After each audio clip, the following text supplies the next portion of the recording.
Okay, so for question number 1, I've drawn a much larger circle just so I can fill in all the information I'd like at a visible rate.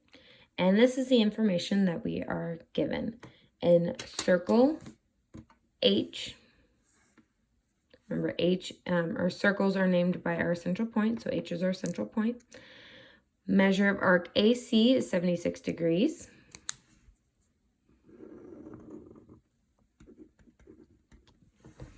Measure of arc FD is 76 degrees.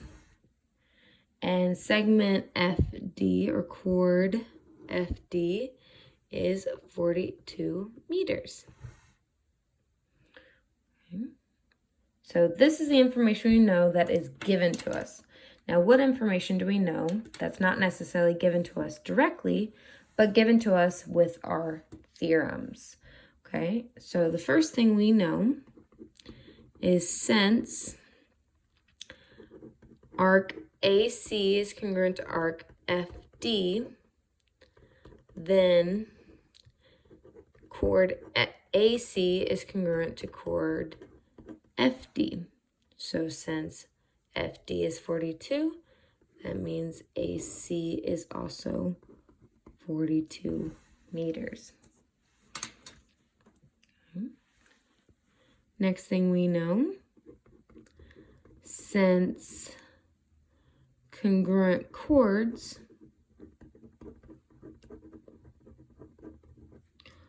are equidistant from the center,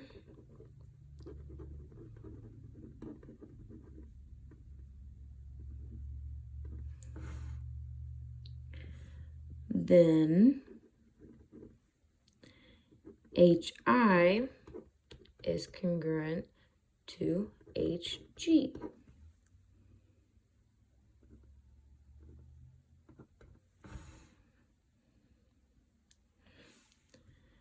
Next, since HB is perpendicular to AC, then that means that the chord and arc are bisected.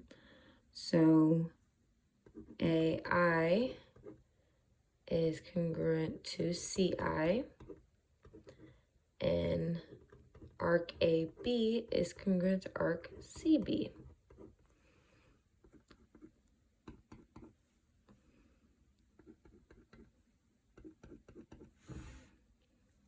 Okay. And because we know that these are congruent, that is also true for the opposite side. So we also know that this FG is congruent to DG, and we also know that FE is congruent to DE. So we have congruent chords, congruent bisected parts, and congruent bisected arcs. Now finally, what do we need to find? We need to find first, we need to find AC. Okay, well, based on what we figured out up here, AC is going to be 42 meters. Okay, simple and sweet. Next, FG. Okay, FG is part of our chord, and because we know it is bisected, that means it is half of 42. So half of 42 would be 21 meters.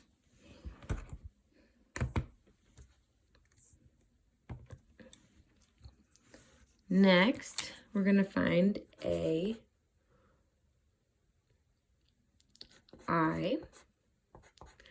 Now remember, they're in the same position, they're the same bisected, so this is also still half of 42. So again, 21 meters. How about the measurement of arc BC? Okay. Well, we know the whole arc is 76. So therefore, to find the bisected, we would take half of 76 to get a measurement of 38 degrees. Okay. And so with this information, it fills in everything really nicely and it ends up repeating itself on both sides of the circle. So it is very common to get similar or exact answers throughout your questions. And go ahead and move on to the next video for question number 2.